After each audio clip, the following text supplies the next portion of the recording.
In 1942, the United States built one of its largest cities and then erased it from every map. 75,000 people lived there. It had schools, churches, 13 grocery stores, a symphony orchestra, and officially, it did not exist. The people who lived there couldn't tell anyone where they lived. Most of them couldn't even say what they did all day, because most of them didn't know. This is the story of the city that didn't exist, and the secret it was built to keep. It starts with a letter. In 1939, Albert Einstein warns President Roosevelt of something almost unthinkable. Nazi Germany may be building an atomic weapon. America's answer becomes the most secret program in its history, the Manhattan Project. And secret programs need secret places. In September 1942, General Leslie Groves takes command of the project. It takes him 2 days to choose this quiet valley in Tennessee. What happens next is brutal and fast. The government seizes 59,000 acres of farmland, roughly 1,000 families. People who worked this soil for generations are ordered out. Some of them learn it from a notice, nailed to their own fence post. They are never told why. They will not find out for 3 years.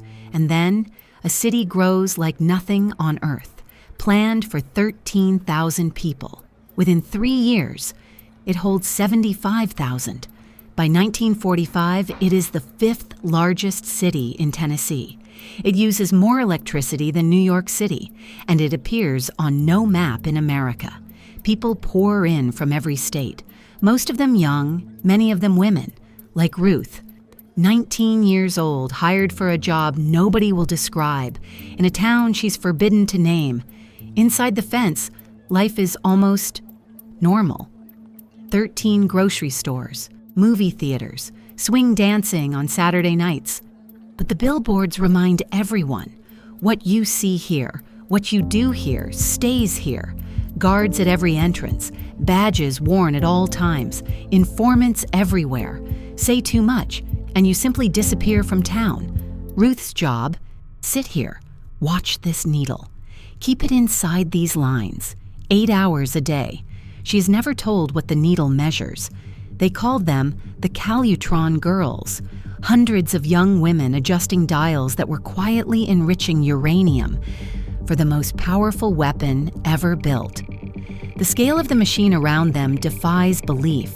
At one plant, uranium gas passes through 3,122 separate stages of refinement.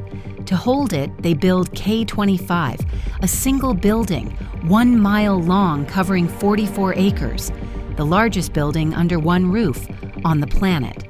Of every dollar spent building the atomic bomb, 60 cents is spent here, in a city that doesn't exist. And in June 1945, the city's invisible work, a few precious kilograms of enriched uranium, leaves Tennessee in secret, bound for a desert in New Mexico. August 6, 1945, Hiroshima, and the people of the secret city learn what they built, the same way the rest of the world does, from the newspaper. The grocery clerks, the bus drivers, the 19-year-old girls watching needles, 3 years of dials and badges and silence, and this was the secret. Some cheered, the war was ending. Some wept, many did both, and every one of them understood in a single morning that their quiet city on no map had changed the human race forever. In 1949, the gates finally open. The city gets a name the world can say out loud, Oak Ridge, Tennessee. The badges come off, the maps get redrawn, and here is the strangest turn of all.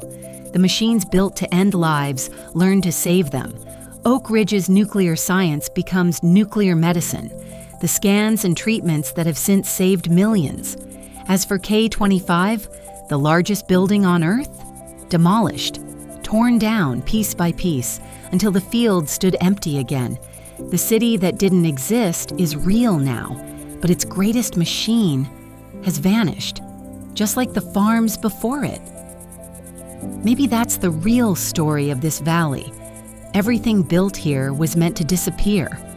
The farms, the the secret, the building that made the bomb. Only the consequences remained. 75,000 people kept one secret. Next time, a single sentence, misheard between two cockpits, and the deadliest mid-air collision in human history. Dark Matters.